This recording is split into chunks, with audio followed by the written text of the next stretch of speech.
Potrebbe riaprire la discarica di Celico nel Cosentino. Domani scadono i 90 giorni di sospensione decretati dalla Regione per lo stop all'attività dell'impianto di Contrada San Nicola. Comitato ambientale presilano pronto alla protesta. Il Tribunale di Palmi ha emesso il decreto di sequestro di beni per un valore di 10 milioni di euro ai familiari di Salvatore Domenico Tassone, considerato imprenditore del clan Longo Versace di Polistena. Continua la protesta degli studenti per la vicenda del Fermi. Stamattina presidiata alla sede, in aula anche il presidente della provincia Iacucci, che ha ascoltato le ragioni dei ragazzi e dei genitori presenti all'incontro. Cordoglio in città per la morte di Anna Maria Nucci, parlamentare della Democrazia Cristiana molto stimata, aveva 74 anni. Spetta al Catanzaro la prima pagina, gli uomini di Erra vincono a Bisceglie, Cosenza e Regina fermate in casa, il rende sconfitto a Lecce. Ben ritrovati dalla redazione del TG10, lo avete sentito anche dai nostri titoli, torna la preoccupazione nella presila cosentina. Domani scadono i 90 giorni di sospensione decretati dalla Regione per la discarica di Celico. L'impianto potrebbe riaprire, cittadini pronti alla protesta. Sentiamo. La decisione della Regione di sospendere le attività nella discarica di Celico era stata salutata con entusiasmo. Il primo step verso la chiusura, così era stato interpretato dal territorio, che aveva tirato un sospiro di sollievo, ed invece i 90 giorni di sospensione sono trascorsi, il termine scade domani, dalla cittadella regionale non è stata comunicata alcuna proroga, di conseguenza l'impianto potrebbe riaprire. Il Comitato Ambientale Presilano annuncia protesta e in una nota ricorda che lo stop di 3 mesi per la discarica aveva lo scopo di permettere ad un pool tecnico-legale di effettuare analisi, controlli e monitoraggi al fine di valutare l'impatto ambientale, in sostanza verificare la sicurezza dell'impianto stesso. Aspettiamo, concludono i cittadini preoccupati, il rinnovo per ulteriori 90 giorni della sospensione dei conferimenti, come promesso dal Presidente della Regione Mario Oliverio e come già ufficialmente richiesto in un documento tecnico e politico inoltrato al governatore stesso. Qualora quanto promesso non dovesse avvenire così come accaduto, conclude la nota, ci determineremo di conseguenza. Parliamo di scuola, continua a tenere banco la vicenda del liceo Fermi di Cosenza. La sede di via Isnardi, lo ricordiamo, è chiusa perché dichiarata inagibile. Oggi la protesta di alunni e genitori chiedono una scuola sicura e dicono no allo smembramento delle classi. Ad ascoltare le ragioni degli studenti anche il presidente della provincia Iacucci. Vediamo. Ecco le immagini che ci hanno inviato gli studenti del liceo scientifico Fermi di Cosenza. I video girati col telefonino documentano la giornata di protesta di alunni e genitori. Questa è la sede storica del liceo, quella di via Molinella, che ospita le classi del biennio, oggi occupata dagli studenti. La struttura di via Snardi, invece, lo ricordiamo, è stata chiusa perché dopo i rilievi effettuati dai tecnici della provincia è stata dichiarata inagibile e così le classi del triennio sono state trasferite in altri 2 istituti superiori della città, con enormi disagi per studenti, famiglie e docenti. Certo, il nuovo anno scolastico non è iniziato nel migliore dei modi per i ragazzi che pochi giorni prima del suono della campanella hanno appreso che quel plesso era insicuro, una struttura che risale agli anni 60. Perché chiedono solo adesso ci si è accorti che quella struttura potrebbe essere a rischio crollo? È possibile che in questi anni migliaia di studenti abbiano frequentato le lezioni in una scuola che presenta preoccupanti mancanze strutturali? Dubbi evidenziati anche al presidente della provincia di Cosenza, Franco Iacucci, che, seduto tra i banchi, ha ascoltato le ragioni degli studenti. Noi abbiamo fatto questa manifestazione per i problemi che si toccano con mano, cioè quelli che non abbiamo una scuola. Abbiamo perso l'identità del Fermi. Alunni e genitori dunque hanno protestato per chiedere che al liceo scientifico venga assegnato un immobile sicuro e chiedono un istituto unico, insomma una soluzione che non comporti lo smembramento delle classi, e il presidente Iacucci ha proposto la costituzione di un tavolo aperto tra docenti, studenti, genitori e tecnici della provincia per trovare una soluzione condivisa al problema. Al termine della riunione il Presidente Iaccucci ha detto i fondi ci sono ma ci vorranno 40 mesi per riaverlo, si parla dell'istituto di Visnardi. Intanto per il prossimo anno sarà sistemato e messo in sicurezza un istituto vuoto, ma per ora la situazione, dice, non è risolvibile in altro modo. E ora le nostre brevi di cronaca, vediamo.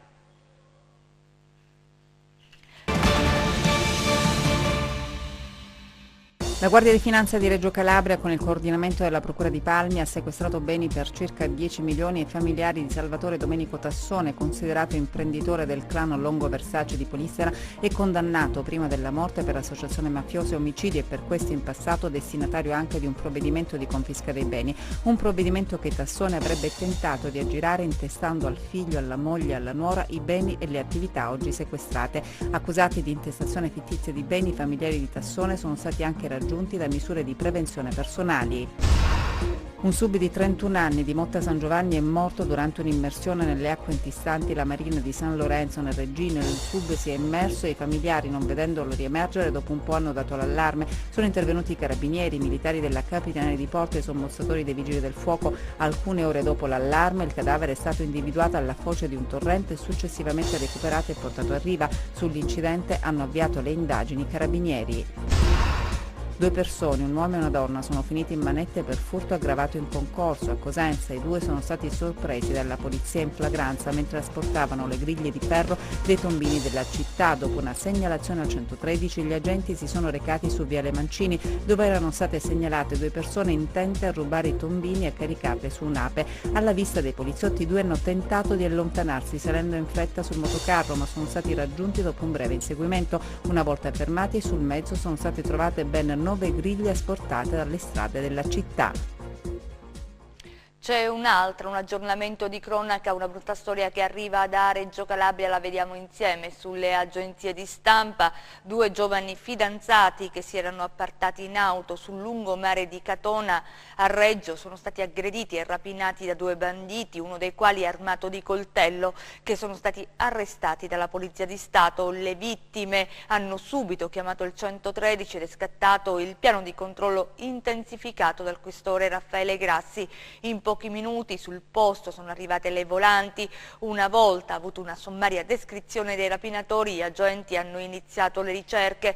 Sono stati individuati e fermati poco dopo a un centinaio di metri dal luogo della rapina. Alla vista della polizia i 2 malviventi hanno tentato di liberarsi del coltello, circostanza che non è sfuggita agli agenti, che dopo un'attenta ricognizione hanno rinvenuto anche un passamontagna ed un paio di guanti. I 2, un 21enne e un 18enne, sono stati arrestati e posti ai domiciliari. A Cosenza, lutto nel mondo della politica. È morta a 74 anni Anna Maria Nucci, esponente di spicco dell'ex Balena Bianca. Vediamo. Si è spenta all'età di 74 anni Anna Maria Nucci, figura di spicco della politica calabrese e nazionale, già sottosegretario alla pubblica istruzione nel governo Goria. 3 legislature da parlamentare e numerosi incarichi ricoperti all'interno del Partito della Democrazia Cristiana, dove ha militato prima di passare nel Partito Popolare dopo lo scioglimento dello scudo crociato. Una donna forte, determinata e coerente, figlia d'arte. Il Papa Guglielmo è stato politico cosentino apprezzato e stimato. La politica è la sua grande passione che l'ha accompagnata nella vita. Anche quando ha smesso i panni del parlamentare ha continuato a rappresentare un punto di riferimento per la politica cosentina e calabrese. Più volte è stata coinvolta in progetti politici che si sono susseguiti nel corso degli anni, non negando mai il suo contributo. Piegata dal dolore per la prematura scomparsa del figlio, nell'ultimo periodo aveva di molto ridotto le apparizioni in pubblico, nonostante i numerosi inviti che riceveva. Con Anna Maria Nucci scompare un pezzo significativo della grande tradizione popolare cosentina che ha segnato e di molto la storia politica della città di Cosenza. Maglia nera alla Calabria per il PIL pro capite, 17.000 euro a fronte dei 39.000 del Trentino Alto Adige, i dati contenuti nel rapporto sulle economie territoriali del Centro Studi di Confcommercio. Vediamo. La Calabria ancora una volta fanalino di coda, questa volta la maglia nera spetta alla nostra regione per il PIL pro capite che è il più basso d'Italia.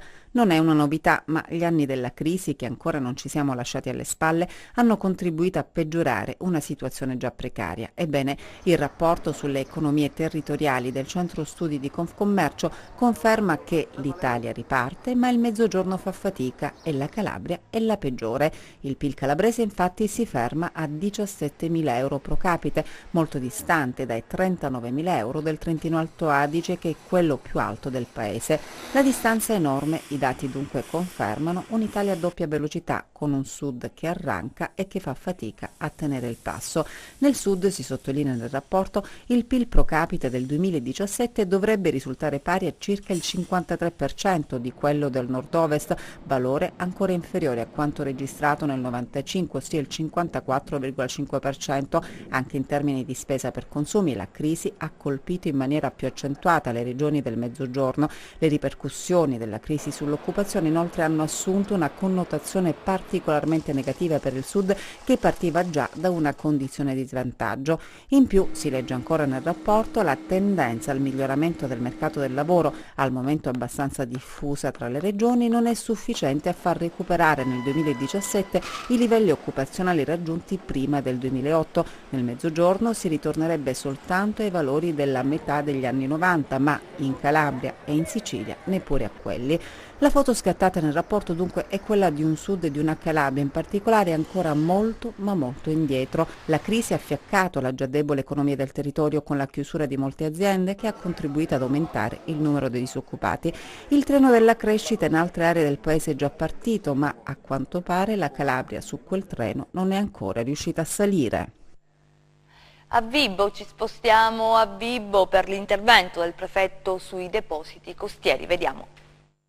I depositi di carburante di Vibo Marina all'attenzione della prefettura. Finalmente, sarebbe il caso di dire, perché da sempre si è denunciato lo stato di rischio e di pericolosità che i depositi costieri rappresentano per la comunità, considerato che sono situati all'interno dell'agglomerato urbano di Vibo Marina. Adesso il prefetto Guido Longo ha messo in cantiere un piano che consenta di attivare tutte le misure di sicurezza allo scopo di evitare rischi per l'incolumità delle persone. Insomma, dopo che per troppo tempo non si è fatto nulla, adesso il prefetto ha deciso di passare all'azione. Qualche giorno fa, senza darne notizia, lo stesso prefetto ha convocato con una calcolata discrezione una riunione tecnica per prendere atto dello schema del piano di emergenza. Si tratta di un documento ufficiale con il quale il prefetto punta a predisporre una risposta di protezione civile per mitigare gli effetti generati da un ipotetico eventuale incidente rilevante. L'intento del prefetto è quello di mettere in sicurezza l'intera area. 3 gli elementi del piano di sicurezza: sistema di allarme, informazione tempestiva alla popolazione e vulnerabilità territoriale. Altrettante le zone di rischio, la più alta in caso di incidente dentro lo stabilimento in un raggio d'azione di 200 metri, perimetro in cui ricadono varie attività balneari e commerciali. La seconda fascia di pericolosità verrà individuata in una fascia di 400 metri con conseguenze di elevata gravità e una terza in un'area di 800 metri. A scandire il pericolo in tutta la zona del porto saranno le sirene.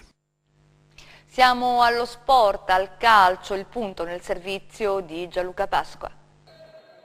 27 minuti di attenzione e sacrificio, poi un'invenzione che, come capita spesso, spacca la partita e l'indirizza dalla parte opposta rispetto all'andamento precedente. La bella girata di Toni Letizia ha interrotto la costante iniziativa del Bisceglie, mettendo il Catanzaro nella posizione di poter affrontare la gara con maggiore serenità, controllando la reazione dei padroni di casa, capaci però di conquistare una grande occasione a inizio ripresa, di sprecarla dal dischetto con Lugo Martinez. Il colpo di grazia per il Bisceglie, tramortito dal punto di vista psicologico e mortificato nel finale dalla traversa colpita da Benedetti e dal raddoppio siglato da Cunzi, bravo a superare Crispino e a mettere in rete il 2-0 sui titoli di coda. Ci siamo adattati a quello che è stato la lettura della partita contro un ottimo avversario che è partito con grande volatilità, con grande ardore, con buona organizzazione.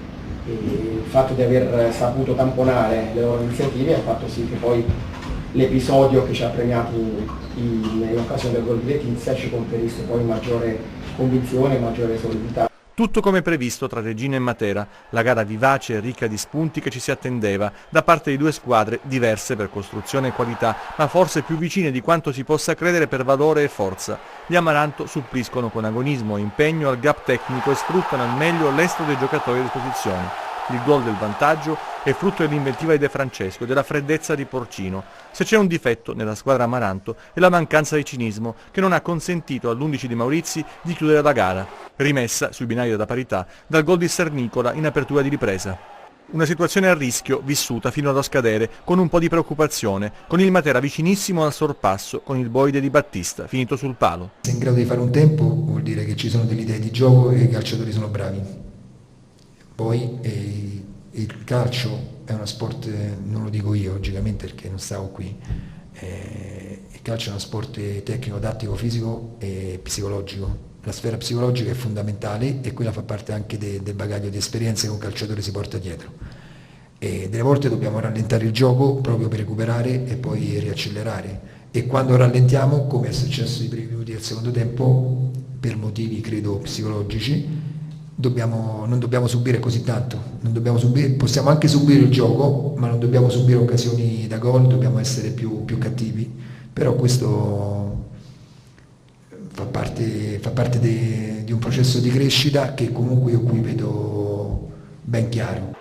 Un passo indietro e un passettino avanti. Il Cosenza non vince ed è questo il male peggiore. Non brilla, ma evita la sconfitta, che sarebbe stata oltremodo ingiusta e deleteria. L'Andria è la solita squadra solida e arcigna, che concede poco e sa pungere quando vuole. I lupi ci mettono un po' a carburare e quando entrano in partita sprecano o si trovano davanti un portiere in serata di grazia. Da rivedere il doppio intervento di Mauro Antonio su Bruccini nel finale del primo tempo. Nei momenti delicati anche la fortuna ti gira le spalle e così, dal primo errore, nasce il vantaggio degli avversari, a segno con la punizione di Felipe Curcio. Punizione magistrale e severa che ha costretto il Cosenza a rincorrere con la solita rabbia di chi attacca a testa bassa, mentre il tempo scorre inesorabilmente. Già il tempo, come secondi preziosi che l'arbitro Curti ha sottratto al recupero dopo il gol del pareggio siglato da Manuel Pascali, un triplice fischio anticipato che ha sorpreso tutti, tranne il portiere ospite sceso negli spogliatoi mentre si riprendeva a giocare, circostanze che il Cosenza tenterà di far valere per ripetere la gara o quantomeno per chiedere maggiore attenzione alla classe arbitrale. Cerchiamo, creiamo, arriviamo sotto porta e che poi diciamo che il gol è l'essenza del calcio. È quello che poi sposta equilibri, sposta giudizi, sposta anche motivazione. Inutile dirvi che lo spogliatoio non è sereno da questo punto di vista e non stiamo facendo salti di gioia perché i primi ad essere consapevoli sono loro. Obiettivamente in questo momento non so se è il colore della maglia o qualcosa, ma quando arriviamo sotto porta riusciamo a beccare sempre il portiere. Ha protestato in campo anche il Rende in occasione del gol di Mancosu che ha deciso l'incontro, un presunto fuorigioco nell'episodio che ha segnato la gara con il Lecce, determinando la sconfitta dei biancorossi. I salentini, prossimi al definitivo cambio di panchina, hanno faticato per vincere le resistenze dell'11 di Trocini, concentrato e determinato a venire via dalla Via del Mare con almeno un punto in tasca. A mio avviso potevamo essere più bravi in alcune circostanze, più freddi, a sfruttare meglio alcune situazioni nelle quali potevamo far male a Lecce. In alcuni frangenti ho avuto la sensazione che a qualcuno di noi la palla scottasse un pochino, questo è un peccato perché queste sono le partite belle da giocare per un gruppo come il nostro. Lì sono un po' dispiaciuto, però in linea di massima è chiaro che venire qui è normale che Lecce ti può mettere sotto, come ci ha messo sotto, però siamo stati anche bravi a creare diverse situazioni pericolose, è un peccato anche non essere riusciti a sfruttare una cosa che raramente succede, 3 punizioni proprio dal limite dell'area, non siamo stati bravi, questo è il rammarico che abbiamo. Al via a Catanzaro la 14ª edizione del Festival d'autunno. In prima nazionale presentato il romanzo storico Profezia dell'Aquila di Napoleone. Vediamo. Tra arte, storia e letteratura al via a Catanzaro il Festival d'autunno, ad aprire la tradizionale kermesse, la presentazione in anteprima nazionale del romanzo storico La profezia dell'Aquila di Napoleone. Il libro lega le vicende della famiglia Ferri, casata baronale di Santa Caterina sullo Ionio, alle teorizzazioni filosofiche di Tommaso Campanella. Scritto 2 anni fa in inglese, ha debuttato a Londra. Distribuzione in 42 paesi del mondo, perché questo è editore americano, ma anche a novembre viene produttori della Weinstein Company di Hollywood, perché il primo libro mio è uscito Film Gold, di Stephen Gagan, premio Oscar che ha fatto regista, e Matthew McConaughey, e anche forse questo libro può stare un prossimo film che tratta di Campanella, di storie di questo luogo qui, di Santa Caterina, del stilo, del partito di Calabria. Gli appuntamenti in cartellone per il Festival d'autunno, illustrati dal direttore artistico Antonietta Santacroce, si chiuderanno il 7 novembre. Ritorniamo qui nel centro storico ora da settembre con una serie di eventi ogni settimana appunto in un luogo storico della città, perché la finalità appunto di questa sezione estiva è continuare a valorizzare le location storiche di Catanzaro e valorizzare l'identità calabrese. Quindi ogni appuntamento si terrà nelle più importanti sedi, abbiamo coinvolto appunto tutte le chiese, tutti i musei, tutti i luoghi della cultura. A Roggiano Gravina adesso per la festa del peperone, vediamo. A Roggiano Gravina, per celebrare la 10ª edizione della Festa del Peperone, si sono ritrovati numerosi visitatori, rappresentanti istituzionali, aziende agricole e associazioni di categoria. Un compleanno importante per la Kermesse del gusto, delle tradizioni e del folklore, che esalta le prelibatezze del peperone della Valle dell'Esaro. 2 serate di festa con la partecipazione dei ristoratori locali che si sono organizzati in 30 stand, dove è stato possibile gustare diverse pietanze, tutte a base di peperone, accompagnate da vino locale e buona musica. L'edizione 2017 della Festa del Peperone è stata anche ricca di spunti interessanti per lo sviluppo economico e sociale non solo di Roggiano ma di tutto il territorio. Questo festival è cresciuto tantissimo rispetto anche agli anni passati, io spero che possiamo continuare e che è veramente un trampolino di lancio anche per la nostra comunità.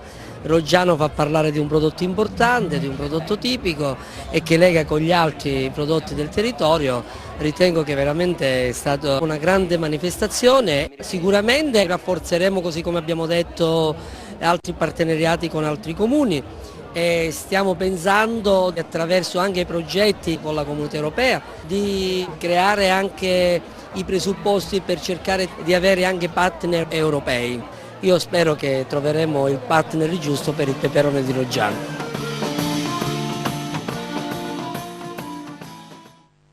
Chiudiamo con le previsioni del tempo.